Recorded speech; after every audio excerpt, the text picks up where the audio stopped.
George R. Stewart. Este libro se titula La Tierra permanece. Los hombres van y vienen, pero la tierra permanece. Eclesiastes 1:4. Primera parte. Mundo sin fin. Si hoy apareciera por mutación un nuevo virus mortal, nuestros rápidos transportes podrían llevarlo a los más alejados rincones de la Tierra, y morirían millones de seres humanos. W. M. Stanley, 22 de diciembre de 1947. Primero, en esta emergencia cesa desde ahora, excepto en el Distrito de Columbia, el gobierno de los Estados Unidos, los funcionarios y los oficiales de las Fuerzas Armadas pasan a depender de los gobernadores de estado o de cualquier otra autoridad local. Por orden del presidente, Dios salve al pueblo de los Estados Unidos. Es un comunicado del Consejo de Emergencia del Territorio de la Bahía. El centro de hospitalización de Oakland ha sido abandonado. Sus funciones, comprendidos los sepelios en el mar, se concentran ahora en el centro de Berkeley. Sintonicen esta estación, actualmente la única en el norte de California. Informaremos a ustedes mientras sea posible. Subía apoyándose en el borde de la roca cuando oyó el cascabeleo. El colmillo se le hundió en la carne. Instantáneamente retiró la mano derecha. Se volvió y vio la serpiente enroscada amenazadora. No era muy grande. Llevándose la mano a los labios, succionó con fuerza la base del dedo índice donde asomaba una gota roja. No perder tiempo en matar a la serpiente, recordó. Se dejó caer, succionándose el dedo. Vio el martillo al pie de la roca y pensó si lo dejaría allí. Pero aquello se parecía al pánico. Lo recogió con la mano izquierda y avanzó por el áspero sendero. No se apresuró. La prisa le aceleraba el corazón y el veneno circulaba entonces con mayor rapidez. Aunque el corazón le latía de tal modo por la excitación o el miedo, que apresurarse o no parecía indiferente. Al llegar a unos árboles, sacó el pañuelo y se lo ató en la muñeca derecha. Con una ramita arrolló el pañuelo en un torniquete. Echó a caminar y se sintió más tranquilo. El corazón se le apaciguaba. No debía preocuparse demasiado. Era un hombre joven y sano y fuerte. La mordedura no sería fatal. Al fin la cabaña apareció ante él. La mano le colgaba dura e insensible. Poco antes de llegar, se detuvo y soltó el torniquete. Dejó que la sangre le circulara por la mano y luego volvió a atársela. Abrió la puerta con el hombro, dejando caer el martillo. La herramienta se balanceó un momento sobre su pesada cabeza y al fin se detuvo con el mango hacia arriba. En el cajón de la mesa buscó el botiquín. Rápidamente siguió las instrucciones. Con la hoja de afeitar trazó unas cruces sobre la marca de los colmillos y aplicó la bomba de succión. Luego se tendió en el camastro y observó la ampolla de goma que la sangre hinchaba lentamente. No temía morir. Todo aquello era solo una molestia. La gente le había dicho y repetido que no anduviese solo por las montañas. Lleve un perro por lo menos, añadían. Siempre se había reído. Los perros peleaban constantemente con los jabalíes en los zorrinos y además no les gustaban. Ahora los consejeros se sentirán satisfechos. Se revolvió en la cama, como afiebrado, quizás. ¿Les diría? ¿Me atrae el peligro? Eso parecía heroico. Podía decir también más sinceramente, amo esta soledad, lejos de los problemas de la vida en común. Sin embargo, por lo menos ese último año, solo el trabajo lo había llevado a las montañas. Preparaba una tesis, la ecología de la zona Black Creek. Debía investigar las relaciones pasadas y presentes entre los hombres, plantas y animales de la región. Buscar un compañero ideal le hubiese llevado demasiado tiempo.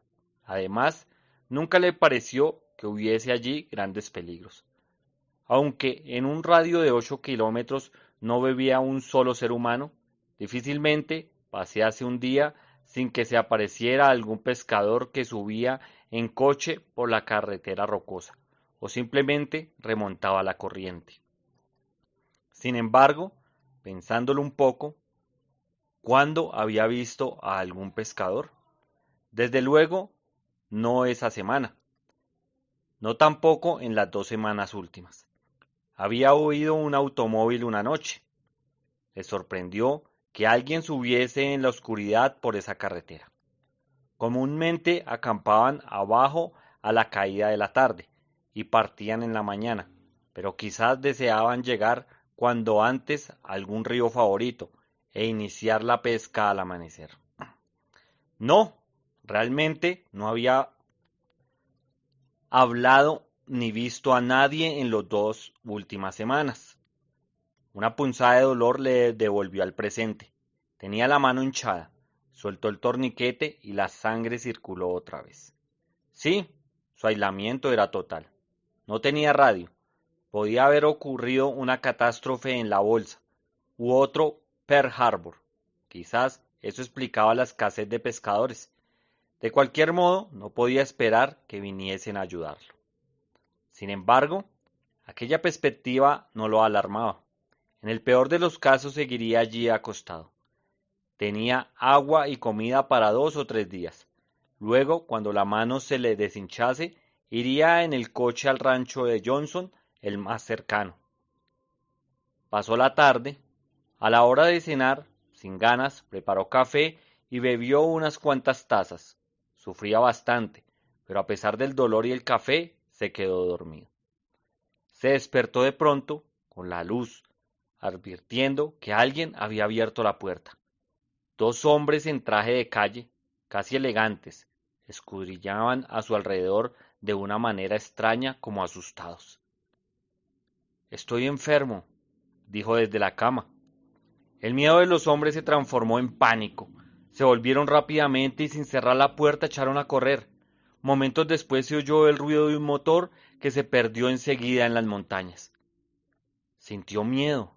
Entonces por primera vez se incorporó y miró por la ventana. El coche había desaparecido en el recodo. ¿Qué pasaba? ¿Por qué esa huida? La luz venía de oriente. Había dormido hasta el amanecer. La mano le dolía aún, pero no se sentía enfermo. Calentó el jarrito de café, preparó un poco de avena y se acostó otra vez. Iría enseguida a casa de Johnson, si antes no pasaba alguien que quisiera detenerse y ayudarlo. Sin embargo, pronto empezó a empeorar. Se trataba sin duda de una recaída. A media tarde estaba realmente asustado. Tumbado en la cama, redactó una nota explicando lo que había ocurrido. No pasaría mucho tiempo sin que alguien lo encontrase. Sus padres, sin noticias, telefonarían a Johnson. Logró garabatear con la mano izquierda unas pocas palabras. Luego firmó ISH. El esfuerzo de escribir el nombre completo, Isherwood Williams, le pareció inútil, y además todo el mundo le conocía por aquel diminutivo. A medianoche, como el náufrago que se va a pasar a lo lejos desde una balsa, un buque transatlántico, oyó un ruido de coches, 2 coches que subían por la carretera. Se acercaron y luego siguieron adelante sin detenerse. Los llamó, pero se sentía muy débil y su voz, estaba seguro, no atravesaba aquellos 200 metros. Antes del crepúsculo, no sin esfuerzo, se incorporó tambaleándose y encendió la lámpara. No quería quedarse a oscuras.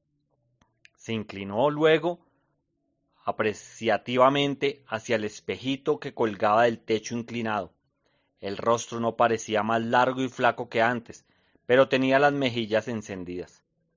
Los grandes ojos azules, congestionados, que lo miraban con un ardor febril, y el hirsuto cabello castaño completaban el retrato de un hombre muy enfermo. Se volvía a la cama, sin miedo, pero seguro casi de que iba a morir. De pronto se sentía helado. Enseguida, devorado por la fiebre, la lámpara sobre la mesa iluminaba los rincones de la cabaña. El martillo seguía en el suelo con el mango hacia arriba, en un precario equilibrio. Se hiciste un testamento como los de antes.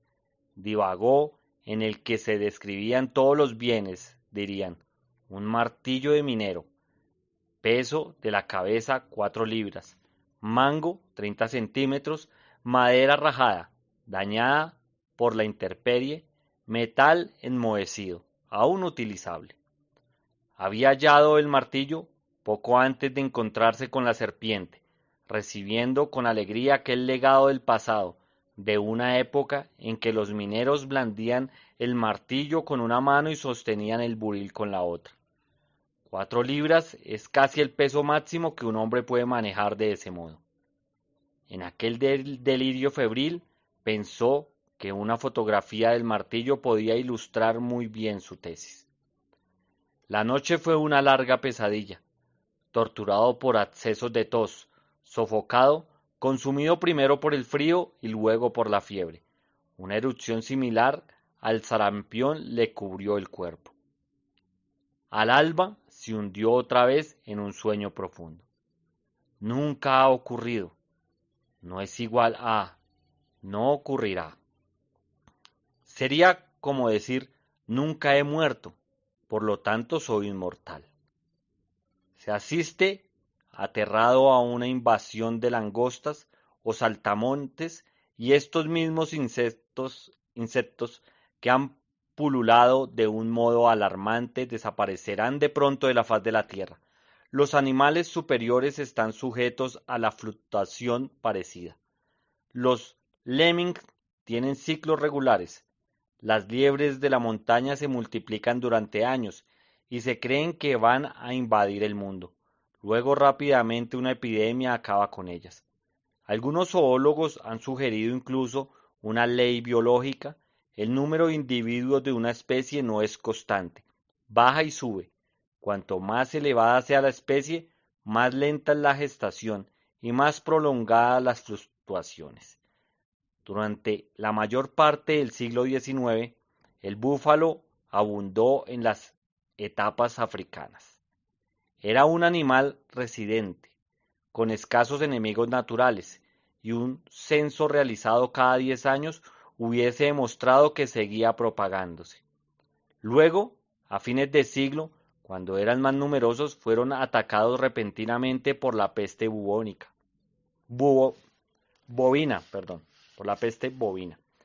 El búfalo se convirtió en una curiosidad en aquellos territorios. Desde hace 50 años reconquista lentamente su supremacía. En cuanto al hombre, no se debe esperar que escape. En su larga trayectoria a la suerte de los animales inferiores, si hay una ley biológica de flujo y reflujo. Su situación es ahora muy peligrosa. Durante 10.000 años su número ha aumentado constantemente a pesar de las guerras, las pestes y las hambres. Biológicamente, la prosperidad del hombre es demasiado larga. ISH despertó a media mañana con una inesperada sensación de bienestar. Había temido lo peor, pero se encontraba casi curado. Ya no se ahogaba y la hinchazón de la mano había desaparecido. El día anterior se había sentido muy enfermo y no había pensado en la mordedura. Ahora la mano y su enfermedad eran solo recuerdos, como si una hubiese curado a la otra. A mediodía había recobrado la lucidez y casi todas sus fuerzas. Luego de un ligero almuerzo, decidió que podía ir a casa de Johnson.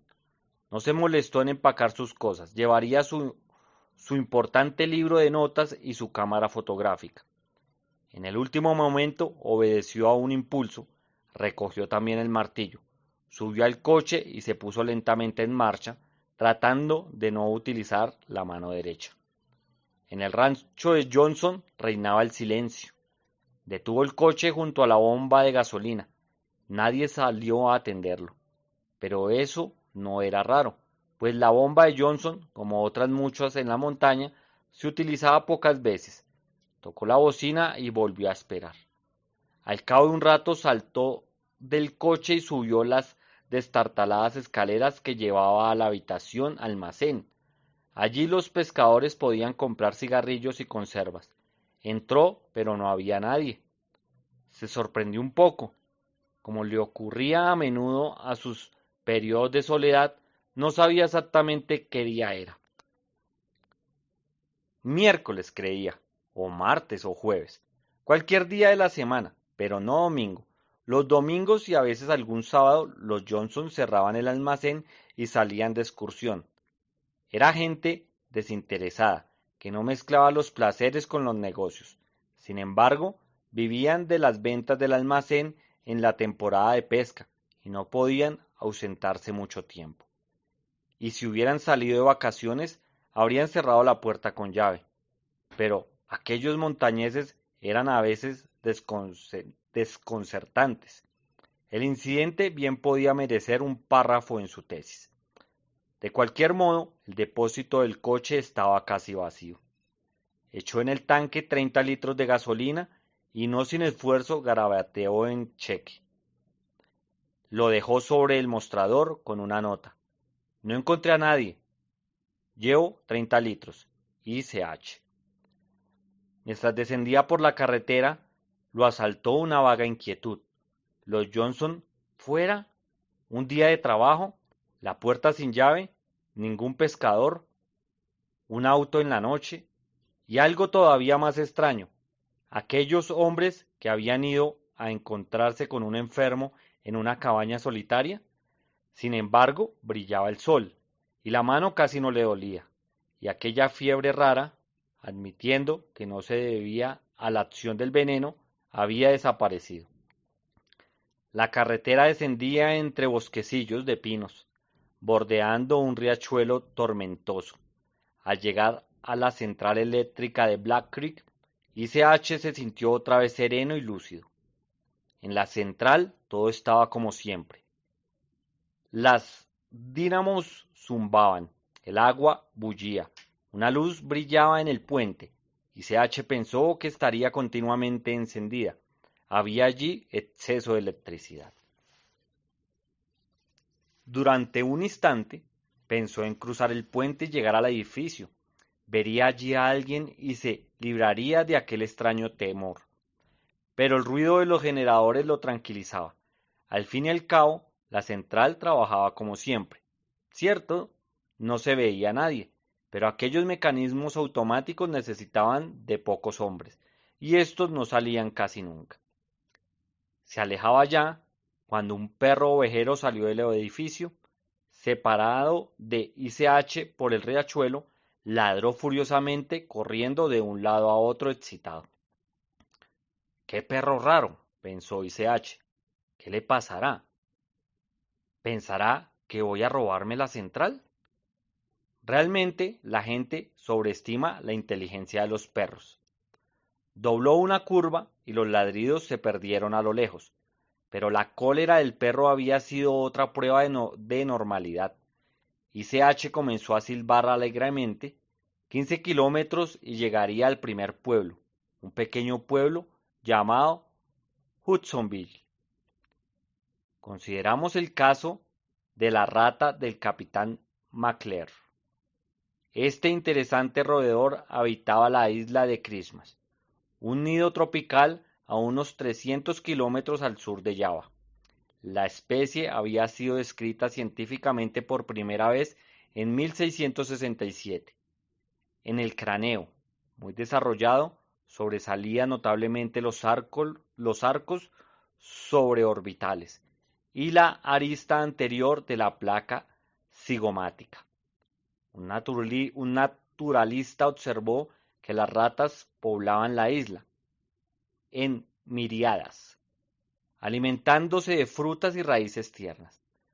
La isla era su universo, su paraíso terrenal. Sin embargo, en aquella vegetación no necesitaban pelear entre ellas. Todos los ejemplares estaban bien alimentados y hasta demasiado gordos. En 1903 las atacó una enfermedad nueva, excesivamente numerosas, vulnerables a causa del mismo bienestar, las ratas no pudieron resistir al contagio y pronto morirían por millares. A pesar de su número, a pesar de su facilidad para reproducirse, la especie se ha extinguido. Llegó a lo alto de la cuesta y vio a Hudsonville a sus pies, y 1 kilómetro de distancia descendía ya, cuando vislumbró algo que le heló la sangre. Frenó automáticamente, saltó del coche y corrió hacia atrás, incrédulo. Allí, justo a la carretera, a la vista de todos, yacía el cadáver de un hombre en traje de calle. Las hormigas le cubrían la cara. El cadáver llevaba allí un día o dos. ¿Cómo no lo han visto? Y CH no se acercó a examinarlo. Había que avisar enseguida al comisario de Hudsonville. Volvió al coche rápidamente. Sin embargo, ya en el coche, tuvo la curiosa impresión de que aquello no concernía al comisario, y que posiblemente ni siquiera habría comisario. No había visto a nadie en el rancho de Johnson ni en la central, y no había encontrado ningún coche en la carretera. Los únicos restos del pasado eran, al parecer, la luz en el puente y el tranquilo rumor de los generadores. Las primeras casas se alzaban ya a lo largo del camino, y CH respiró aliviado. Allí, en un solar vacío, una gallina escarbaba el suelo, rodeada de media docena de pollitos. Un poco más lejos, un gato blanco y negro se paseaba tranquilamente por la acera, como si aquel día de junio fuese igual a cualquier otro. El calor del mediodía pesaba sobre la calle solitaria, como en una ciudad mexicana, pensó, y CH. Todo el mundo duerme la siesta. Luego, de pronto comprendió que su pensamiento había sido como un silbido, para darse ánimo. Llegó al centro del pueblo, detuvo el coche junto a la acera y bajó. No había nadie. Empujó la puerta de un pequeño restaurante. Estaba abierto. Entró. ¡Hola!, llamó. Nadie salió a su encuentro. Ningún eco vino a tranquilizarlo. El banco estaba cerrado, a pesar de la hora, y aquel día solo podía ser. ¿Estaba ahora más seguro? ¿Martes o miércoles o jueves? ¿Quién soy en verdad?, pensó. Rip Van Winkle. Y aún así, Rip Van Winkle, luego de dormir 20 años, había encontrado un pueblo animado y con gente. La puerta de la ferretería detrás del banco estaba abierta. Entró y volvió a llamar. Silencio. Probó en la panadería vecina. Esta vez oyó un leve ruido. Un ratón, sin duda. Un partido de béisbol había atraído a toda la población. Aún así, habría cerrado las tiendas. Regresó a su coche, se sentó al volante y miró alrededor. ¿Estaría delirando, acostado aún en la cabaña? No se atrevía a seguir investigando. Advirtió de pronto que habían varios coches detenidos a lo largo de la calle. Espectáculo común en un mediodía. No podía irse, decidió antes de informar sobre el cadáver. Tocó la bocina y el sonido violó impúdicamente el silencio de la calle desierta. Tocó 2 veces, esperó y volvió a tocar 2 veces más, y otra vez, y otra, con creciente pánico. Miraba mientras tanto a su alrededor, esperando que alguien se asomase a una puerta o sacara la cabeza por una ventana. Se detuvo y se encontró otra vez en aquel silencio de muerte, solo interrumpido por el cacareo de una gallina. El miedo le ha hecho poner un huevo, pensó. Un perro gordo apareció en la esquina y avanzó pesadamente. El perro inevitablemente que se paseaba por las aceras de todos los pueblos, y CH bajó del coche y se acercó al animal. No han olvidado alimentarse, por lo menos, se dijo. Enseguida se le hizo un nudo en la garganta, pensando en lo que el perro podía haber comido. El perro parecía dispuesto a entablar relaciones amistosas. Lo esquivó, manteniéndose a distancia, y siguió calle abajo. Y CH lo dejó ir. Al fin y al cabo, el perro nada podía decirle. Podría entrar en todos esos negocios buscando algún indicio, como un detective, pensó. Luego tuvo otra idea. En la acera del frente había un kiosco donde compraba a veces algún diario. Cruzó la calle. La puerta estaba cerrada, pero a través de los vidrios se veía unas pilas de periódicos. El reflejo de la luz en los vidrios molestaba bastante, pero alcanzó a leer un título.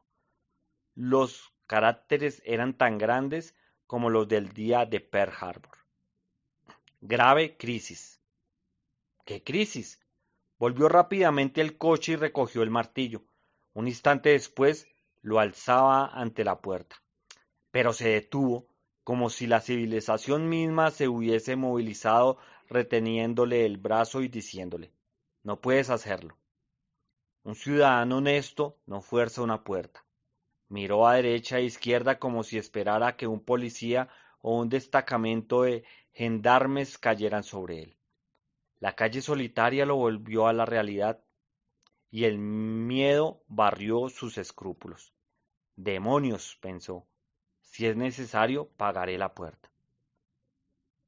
Sintiendo que quemaba las naves, que dejaba atrás el mundo civilizado, alzó el pesado martillo y golpeó con fuerza la cerradura. La madera se hizo añicos, la puerta se abrió e ICH entró en el kiosco. Tomó el periódico y recibió la primera sorpresa. El Chroniclet tenía habitualmente 20 o 30 páginas. Este ejemplar parecía un semanario pueblerino. Una simple hoja doble. La fecha era el miércoles de la semana anterior. Los titulares relevaban lo esencial. Una epidemia desconocida que se propagaba con una velocidad sin precedentes, llevando la muerte a todas partes, había devastado los Estados Unidos de costa a costa. Las cifras recogidas en algunas ciudades y de volar relativo indicaban que había muerto del 25 al 35% de la población. No había noticias de Boston, Atlanta y Nueva Orleans. Los servicios informativos de estas ciudades parecían interrumpidos. Examinó rápidamente el resto del diario, obtenido así una impresión general, aunque muy confusa. Por los síntomas, la enfermedad parecía un sarampión mortal. Nadie conocía sus orígenes. El ir y venir de los aviones la habían hecho aparecer casi simultáneamente en los centros más importantes, desbaratando todo intento de cuarentena.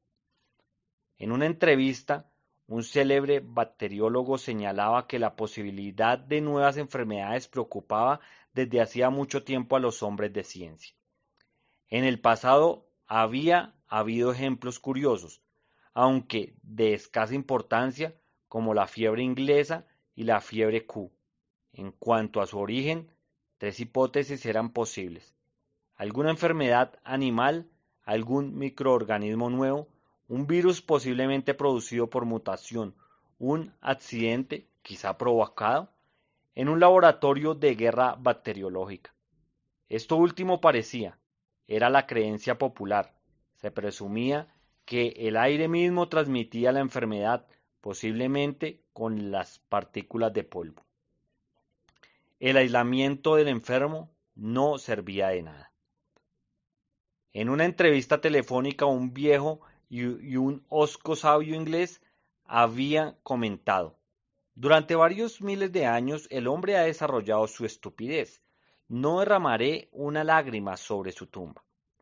En el otro extremo, un crítico americano igualmente hosco había dicho: solo la fe nos puede salvar ahora. Yo me paso las horas rezando.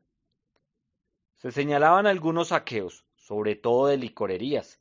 En general, sin embargo, el miedo había ayudado a mantener el orden. En Louisville y Spokane los incendios barrían la ciudad, pues no había bomberos. Aún en aquella edición que los periodistas no podían haber ignorado sería la última. Se habían incluido algunas noticias pintorescas. En Obama, un fanático había corrido desnudo por las calles, anunciaba el fin del mundo y la apertura del séptimo sello. En Sacramento, una loca había abierto las jaulas del circo, temiendo que los animales muriesen de hambre, y había sido devorada por una leona. Según una nota de mayor interés científico, según el director del zoológico de San Diego, los monos morirían como moscas, pero los otros animales no estaban afectados. Y CH sintió que desfallecía ante aquel cúmulo de horrores. Su soledad lo aterraba. Sin embargo, siguió leyendo como hipnotizado. La civilización, la raza humana, había desaparecido por lo menos elegantemente. Muchos habían escapado de las ciudades, pero los otros, y de acuerdo con aquellas noticias de la semana anterior, no habían sido arrastrados por el pánico. La civilización se había batido en retirada, pero cargando con sus heridos y sin dejar de defenderse. Los médicos y las enfermeras habían seguido en sus puestos, y muchos miles se habían ofrecido como voluntarios. Ciudades enteras habían servido de hospitales y puntos de concentración. Había cesado todo comercio, pero los alimentos se distribuían aún, como en una ciudad sitiada. Aunque la población había disminuido en una tercera parte, el servicio telefónico, el agua, la luz y la energía eléctrica seguían funcionando, para evitar ciertos horrores que hubiesen llevado a una completa desmoralización. Los muertos debían enterrarse inmediatamente en fosas comunes. ICH llegó a la última línea y volví a releerlo todo con más cuidado. Le sobraba tiempo. Luego salió y se sentó en su coche. No había ningún motivo, reflexionó, para que se sentara en su propio coche y no en otro cualquiera. Los derechos de propiedad habían desaparecido, y sin embargo se sentía allí más cómodo. El perro gordo volvió a pasar por la calle, pero ICH no lo llamó. Se quedó allí un rato, ensimismado, apenas podía pensar. La mente le daba vueltas y vueltas, sin llegar a ninguna parte. Caía ya la tarde cuando encendió el motor y llevó el coche cayó abajo, deteniéndose de cuando en cuando a tocar la bocina. Dobló por una calle lateral y dio una vuelta al pueblo, llamando regularmente. Pasó así un cuarto de hora y se encontró otra vez en el punto de partida. No había visto a nadie, ni había recibido ninguna respuesta. Había encontrado 4 perros, algunos gatos, varias gallinas desperdigadas, una vaca que paseaba en un solar vacío con un pedazo de cuerda en el pescuezo y una rata que husmeaba en un umbral. ICH se dirigió entonces a una casa de las afueras que, le había parecido, era la mejor de la ciudad.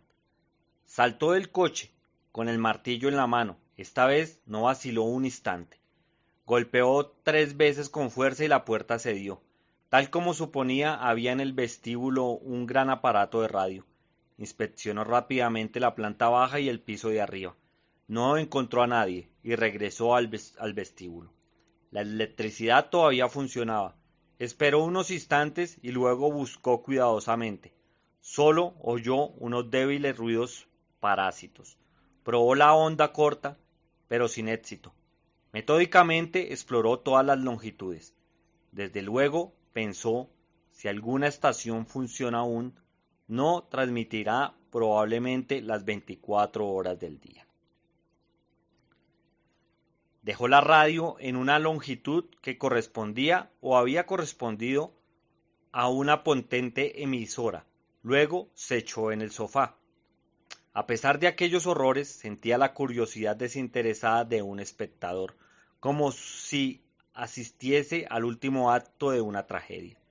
Seguía siendo lo que era, o había sido el tiempo de verbo, no importaba. un intelectual, un sabio incipiente, más inclinado a observar los acontecimientos que a participar en ellos. Así ocurrió que llegase a contemplar la catástrofe, con una satisfacción irónica, aunque momentánea, como la demostración de un aforismo, anunciado un día por su profesor de economía política. El desastre temido no llega nunca. La teje cae donde menos se espera.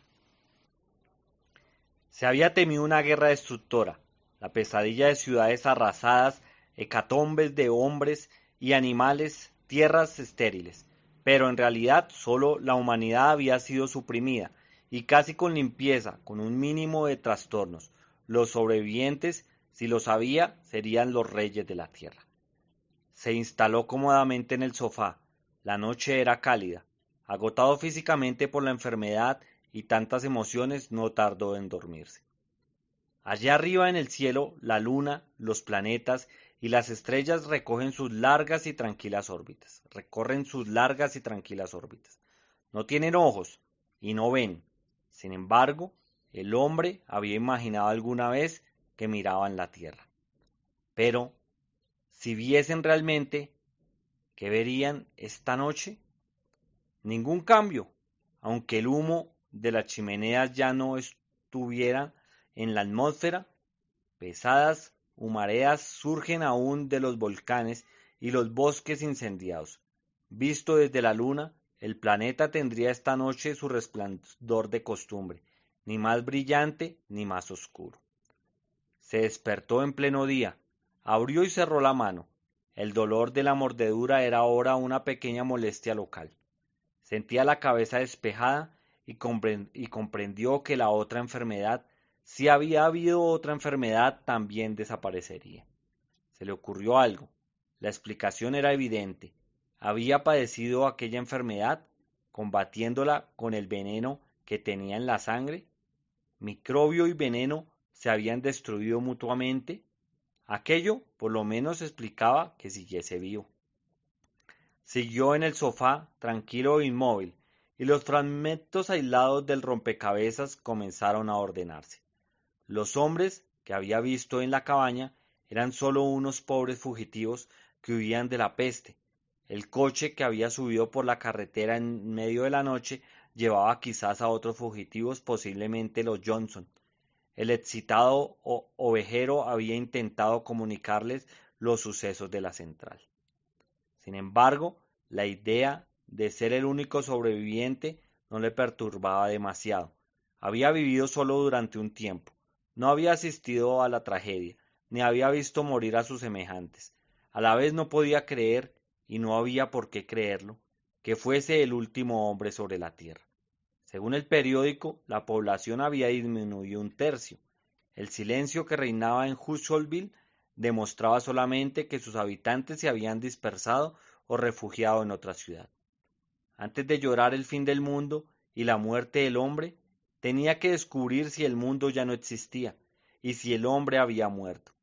Ante todo, evidentemente debía volver a la casa paterna. Quizás sus padres vivían aún. Así, con un plan definido para el día, sintió la tranquilidad que seguía siempre a sus decisiones aún temporales.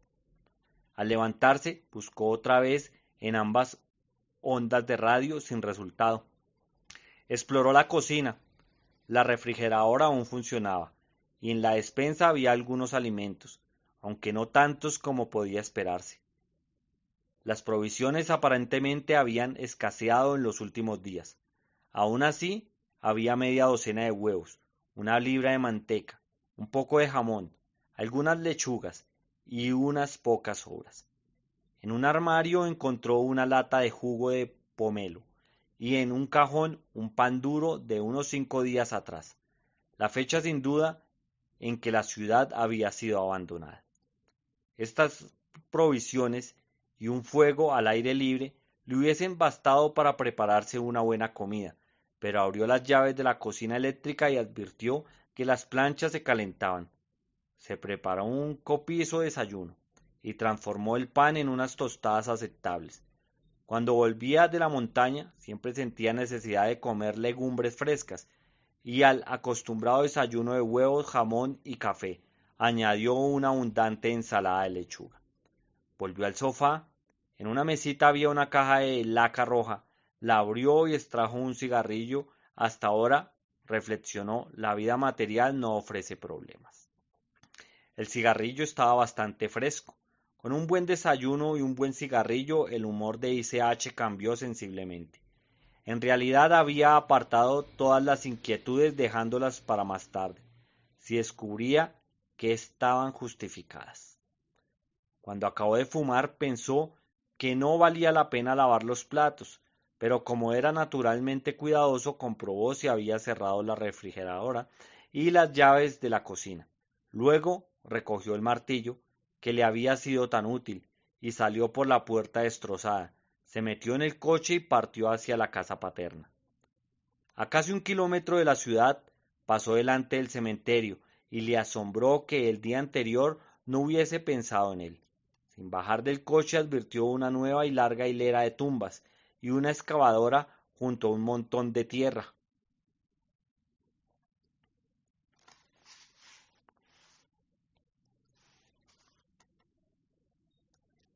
Las gentes que habían abandonado Hudsonville, pensó, no eran quizás muy numerosas. Más allá del cementerio, la carretera atravesaba un terreno llano. Antes, aquel espacio desierto, ICH, se sintió otra vez deprimido. Hubiera deseado oír por lo menos el traqueteo de un camión cuesta arriba, pero no hubo tal camión. En un campo, algunos novillos y caballos movían la cola espantando los insectos, como en cualquier mañana de verano. Más lejos, las aspas de un molino giraban lentamente y delante del abrevadero, en un suelo húmedo, crecían las hierbas, y eso era todo. Sin embargo, aquella carretera no era muy transitada, y en cualquier otro día ICH hubiera podido recorrer varios kilómetros sin ver a nadie. Al fin llegó a la carretera principal.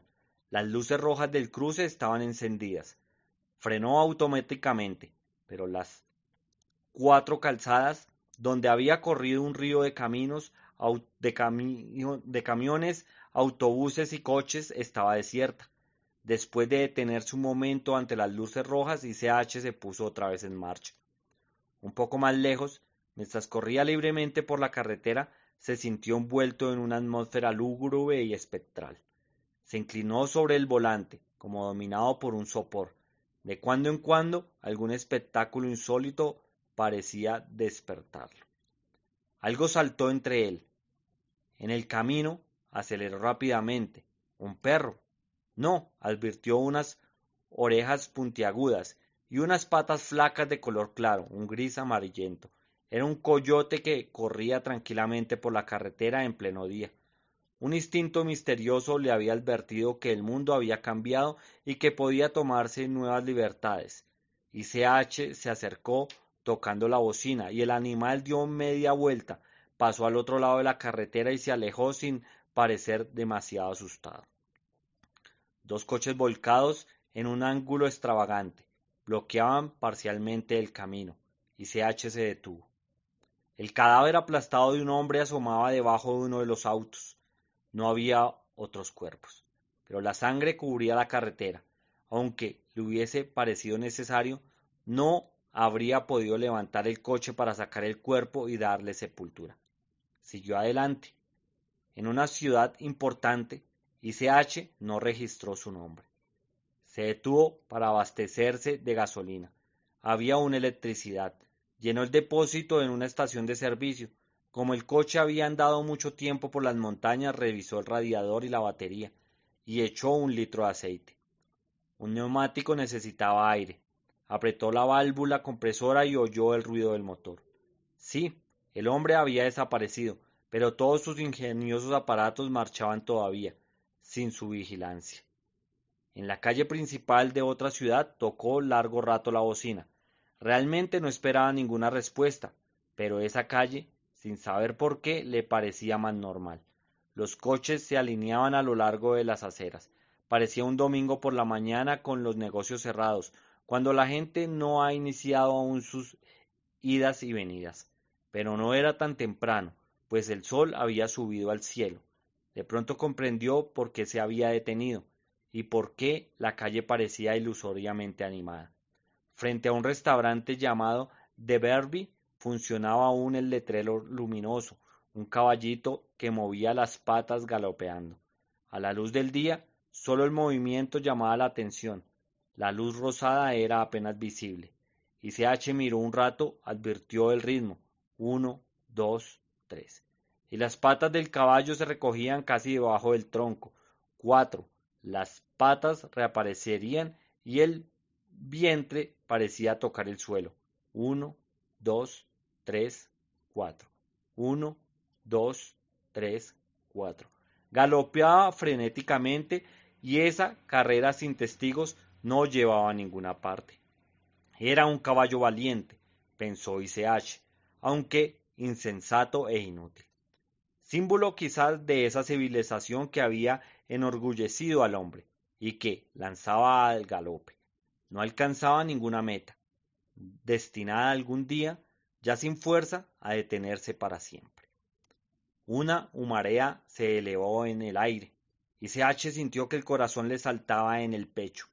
Dobló rápidamente por una calle lateral, pero antes de llegar supo que ya no encontraría a nadie. En efecto, era una granja que empezaba a arder. Aún en un lugar deshabitado, muchas cosas podían provocar un incendio. Un montón de grasientos desperdicios que se inflamaba espontáneamente, o algún aparato eléctrico aún enchufado, o el motor de una refrigeradora. La granja estaba condenada. No había modo de apagar el fuego, ni motivos para molestarse. Dio media vuelta y volvió a la carretera. Conducía lentamente y a menudo se detenía a investigar sin muchas esperanzas. A veces veía algunos cadáveres, pero en general solo encontraba soledad y vacío. La incubación parecía había sido bastante lenta, y los enfermos no habían caído en las calles. Una vez atravesó una ciudad donde el olor de los cuerpos putrefactos envenenaba la atmósfera. Recordó haber leído en el diario que ciertas zonas habían servido de puntos de concentración, transformándose así en enormes morgues. Todo hablaba de muerte en aquella ciudad. No era necesario detenerse. Al caer la tarde, llegó a lo alto de las lomas, y la bahía se abrió ante él, envuelta en el esplendor del sol poniente. En distintos puntos de la ciudad, que se extendía hasta perderse de vista, se alzaba algunas columnas de humo. Fue hacia la casa de sus padres. No tenía esperanzas. Solo un milagro lo había salvado a él. Milagros de milagros, si la epidemia había perdonado a su familia. Salió del bulevar y dobló hacia la avenida San Lupo. Todo tenía el mismo aspecto, aunque las aceras no estaban muy limpias, pero la calle mantenía aún su decoro. No había cadáveres, aunque eso era inimaginable en la avenida San Lupo. Vio a la vieja gata gris de los Hilfles que dormía al sol en los escalones del porche, como tantas otras veces. Despertada por el ruido del motor, se levantó estirándose perezosamente. Se detuvo frente a la casa, tocó 2 veces la bocina y esperó. Nada. Salió del coche y subió las escaleras. Solo después de entrar advirtió que no había cerrado la puerta. La casa estaba en orden. Echó una ojeada precipitadamente, pero todo era normal.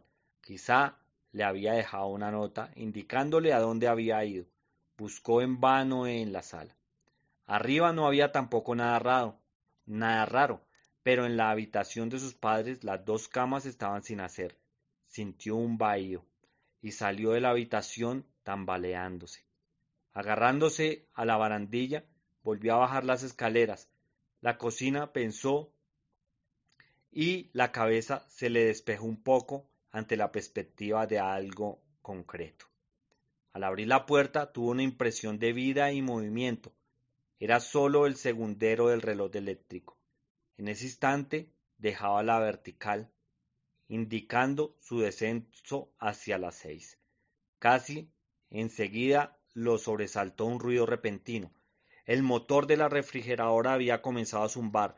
como si la llegada de un ser humano hubiese turbado su reposo, y CH sacudió por un momento malestar, se inclinó rápidamente sobre la pileta y vomitó. Ya repuesto volvió a salir y se sentó en el coche. No se sentía enfermo, pero sí débil y tremendamente abatido. Si hiciera una especie de investigación policíaca, revolviendo armarios y cajones, probablemente descubriese algo. Pero, ¿de qué servía torturarse así? La historia, en sus líneas principales, era demasiado clara. No había dentro ningún cadáver, por fortuna. Tampoco había espectros, imaginaba, aunque el reloj y la refrigeradora casi lo parecían. ¿Debía regresar a la casa o continuar el viaje? Pensó en el primer momento que no se atrevería a entrar otra vez en aquellos cuartos vacíos. Se le ocurrió luego que sus padres, si por rara fortuna seguían con vida, volverían como él a casa. Al cabo de media hora, venciendo su repugnación, franqueó el umbral. Recorrió otra vez las habitaciones, y donde se oía el lenguaje patético de las casas abandonadas, de cuando en cuando algún objeto le hablaba con más fuerza. La costosa enciclopedia que su padre había comprado recientemente, luego de muchas dudas, la maceta de geranios de su madre, que ahora necesitaba agua, el barómetro que su padre consultaba todas las mañanas antes del desayuno. Sí, era una sencilla casa de un humilde profesor de historia que vivía entregado a sus libros y de una mujer secretaria de la IWCK, que había hecho de ella un hogar. Al cabo de un rato, se sentó en la sala, entre los muebles. Los cuadros y los libros familiares fue sintiéndose poco a poco menos abatido. Al caer el crepúsculo recordó que no había comido desde la mañana. No tenía apetito, pero su debilidad podía deberse a la falta de alimento. Revisó un armario y abrió una lata de sopa. No había más pan que un mendrugo mohoso. En la refrigeradora encontró manteca y un poco de queso. Descubrió unas galletas en otro armario. La presión del gas era débil, pero alcanzó a calentar sopa. Después se sentó en el porche, en la oscuridad. A pesar de la comida, apenas se tenía en pie y comprendió que había sufrido un rudo golpe. Desde la avenida San Lupo, en la falda de la loma, se veía una gran parte de la ciudad, y nada parecía haber cambiado. La producción de electricidad era sin duda automática. En las fábricas hidroeléctricas el agua alimentaba aún los generadores y alguien había ordenado, cuando todo empezó a empeorar, que no se apagaran las luces. Allá abajo brillaba el puente de la bahía y más lejos el resplandor de San Francisco y el marco luminoso del Golden Gate disipaban las nieblas de la noche. Las señales de tránsito funcionaban aún, pasando del verde al rojo. De lo alto de las torres, los reflectores enviaban silenciosos avisos a aviones que no volarían más. Lejos, hacia el sur, en algún lugar de Oakland, había, sin embargo, una zona oscura. Un conmutador descompuesto, quizás, o un fusible quemado. Los anuncios luminosos, algunos por lo menos, seguían encendidos. Lanzaban patéticamente sus reclamos publicitarios a un mundo sin clientes ni vendedores. Un enorme cartel que una casa cercana ocultaba en parte seguía transmitiendo beba, pero ICH no veía que debía beber. Siguió mirando casi hipnotizado: beba, oscuridad, beba, oscuridad, beba. Bueno, ¿por qué no?, pensó. Fue a buscar la botella de coñac de su padre, pero el coñac era débil y no encontró en él ningún consuelo. No soy hombre, pensó, de buscar la muerte en el alcohol. El anuncio que brillaba allá abajo era más interesante. Beba, oscuridad, beba, oscuridad, beba. ¿Cuánto tiempo brillarán esas luces? ¿Cómo se apagarían? ¿Qué mecanismos seguirían funcionando? ¿Qué destino tendría esa obra edificada lentamente a lo largo de los siglos y que ahora sobrevivía a su creador? Supongo, pensó ICH, que la mejor solución sería el suicidio. Pero no, es demasiado pronto. Estoy vivo y hay quizás otros sobrevivientes. Somos como moléculas de gas que flotan sin encontrarse en un vacío neumático. Cayó otra vez lentamente en un desaliento cercano a la desesperación. Sí, podía vivir alimentándose como un necrófago de los víveres de los almacenes. Podía unirse a otros hombres y luego, si se hubiera encontrado con media docena de amigos, todos serían diferentes. Pero ahora no podría evitar los imbéciles, o aún a los canallas. Alzó los ojos y vio otra vez el anuncio que brillaba a lo lejos: beba, oscuridad, beba. Y volvió a preguntarse cuánto tiempo brillaría aún esas inútiles letras de fuego. Y aquello que había visto durante el día, ¿qué sería del coyote que corría a saltos por la carretera? Las vacas y los caballos paseaban lentamente alrededor del abrevadero bajo las aspas del molino. ¿Durante cuánto tiempo girará el molino sacando agua de las honduras de la tierra? De pronto se sobresaltó. Parecía que el deseo de vivir despertaba en él. No sería un actor, quizá. No quedaban papeles para él en el mundo, pero sería por lo menos un espectador más. Un espectador habituado ya a observar el mundo. El telón había caído. Era cierto, pero ahora, ante su mirada de investigador, iba a desarrollarse el primer acto de un drama insólito. Durante miles de años el hombre había sido el amo indiscutido de la tierra, y he aquí que ese rey de la creación desaparecía ahora, quizá por mucho tiempo, quizá para siempre, aunque la raza humana no se hubiera extinguido del todo, los sobrevivientes tardarían siglos en retomar las riendas del poder. ¿Qué sería del mundo y si sus criaturas sin el hombre? Y bien, él y CH iba a ver. Bueno, amigos, hasta aquí llegó la parte 1 del libro La Tierra Permanece. No se olviden, si les gusta el audio, si les está gustando este nuevo libro que estamos leyendo, dejarme sus comentarios, compartirme y por favor darme un me gusta para saber que si les están interesando estas lecturas. Soy Jason Beltrán y muchas gracias por escucharme. Hasta la próxima.